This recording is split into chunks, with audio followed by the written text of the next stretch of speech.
Salut la gang, bienvenue à Radio B52. Merci de nous écouter en grand nombre et de vous abonner à notre chaîne sur YouTube, d'en parler à vos amis également. On passe ça. On va vous parler d'immigration en prenant à témoin ce qui se passe en Europe depuis les récentes années, en particulier parce que ça brasse en Europe. Et des fois, quand on regarde ce qui se passe chez nos voisins, on peut apprendre.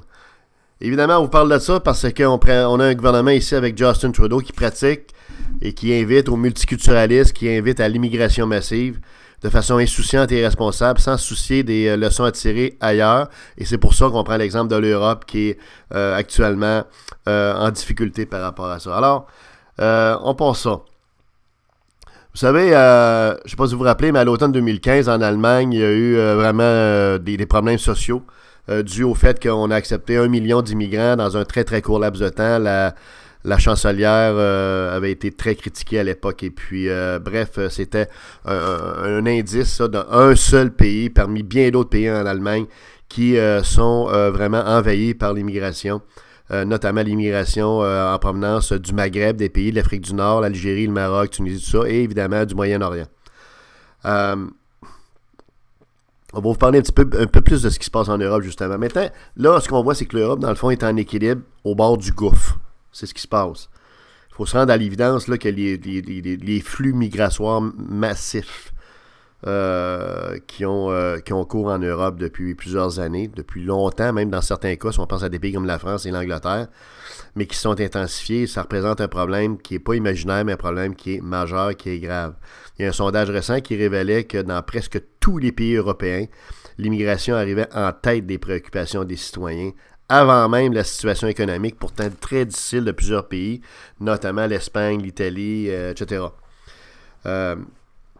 Récemment, le président de la France, Emmanuel Macron, évoquait que il est en train de vivre un phénomène. Lui, les Français sont polis, fait qu'il a appelé ça un phénomène migratoire inédit. Ça, c'est dans un langage poli de français, mais ça veut dire qu'on est dans la marde.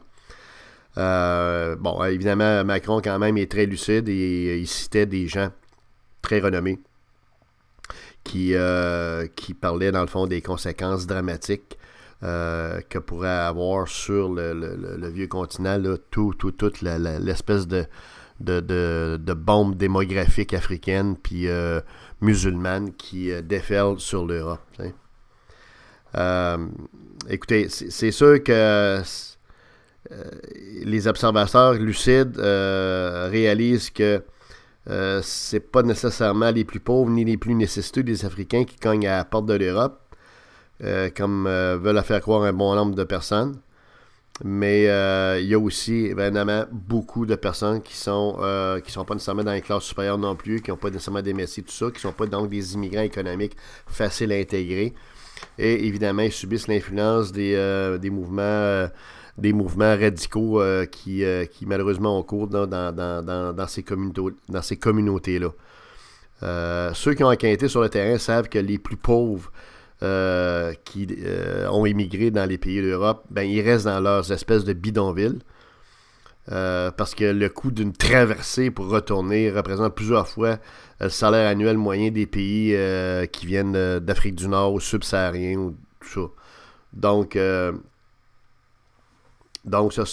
c'est plutôt donc des espèces de masses sous le seuil de la pauvreté qui prennent la direction de l'Europe et puis qui essaient de s'intégrer à ça, de s'intégrer à leurs valeurs. Ce qu'on voit également, c'est que le démarrage économique de l'Afrique est quand même amorcé. Et puis, même si l'explosion démographique du continent empêche pour l'instant la croissance escomptée là, de ce boom économique-là, ce qu'on note dans le fond, c'est que le plus souvent, dans le fond, les alliés exploitent le continent africain et le Moyen-Orient comme une espèce d'arrière-cour mondiale, comme une espèce d'économie, dans le fond, secondaire pour les fins d'exploitation, sans nécessairement soucier du développement social, du développement des populations en question.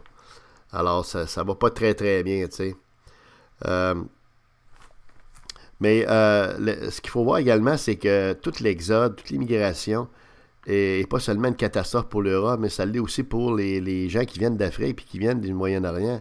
Parce que ça prive souvent les gens de ces contrées-là, de leurs éléments, des fois les plus débrouillards. Parce que, je le répète, là, il y a des gens là-dedans qui sont très scolarisés, qui sont très instruits. Et puis, donc, ça les prive de leur force vive qui pourrait aider, dans le fond, à constituer une espèce de classe moyenne à la longue dans ces pays-là pour essayer de dynamiser l'économie de leur pays en question, tu sais. Fait que c'est pas un hasard si en Allemagne, les grandes entreprises, par exemple, se sont réjouies de l'arrivée d'un paquet de jeunes travailleurs qui étaient en partie déjà formés, puis prêts à l'emploi, qui venaient de ces pays-là, puis qui sont payés à des salaires généralement inférieurs à ceux pratiqués dans leur pays d'accueil, dans les pays européens. Vous voyez un peu l'idée? Ça fait qu'on le crie pas sur tous les toits, mais ça amène du cheap labor également, tu sais. Sauf que c'est avec le cheap labor, puis avec l'arrivée, il y a un paquet de problèmes sociaux que ça amène, des déséquilibres sociaux que ça amène également, de toutes sortes. Hein. Ce qu'on voit, entre autres, au Royaume-Uni et à Hongrie, en passant par la Pologne, l'Autriche et l'Italie, c'est qu'on peut même se donner bonne conscience en dénonçant les populismes, mais le résultat, c'est que les migrations massives pratiquées depuis à peu près une trentaine d'années ont fait en sorte que l'Europe est dans un cul-de-sac aujourd'hui.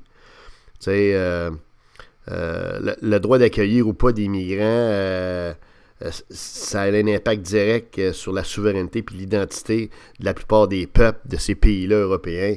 Puis ces peuples-là commencent à s'éveiller à l'immigration, puis aux effets de l'immigration pour conséquences, puis à leur perte d'identité, puis ils n'entendent pas se laisser scraper sur l'autel de la mondialisation, puis de l'immigration massive, puis du multiculturalisme à la Justin Trudeau. OK? Alors là, actuellement, on est en train de cogiter en Europe même des différentes façons d'aborder la question. Par exemple, en Italie, même en France, qui essaient de négocier avec des pays africains le retour de leurs ressortissants. Ces pays-là, l'Italie et la France, ont même dépêché des contingents militaires en Afrique pour aider à bloquer les filières qui empruntent les passeurs qui font traverser les immigrants en Europe. Ça fait que, tu sais, il va falloir qu'il y ait une combinaison de facteurs puis de mesures qui soient prises pour éviter des nouvelles vagues migratoires qui pourraient venir maintenant de d'autres pays que les pays traditionnels comme le Maroc, qui pourraient venir notamment de la Libye et de l'Algérie encore davantage. Tu sais. Ça fait que la migration massive des Africains vers l'Europe, c'est pas dans l'intérêt de l'Afrique qui essaie de sortir du pétrin, mais c'est encore moins dans l'intérêt donc de l'Europe.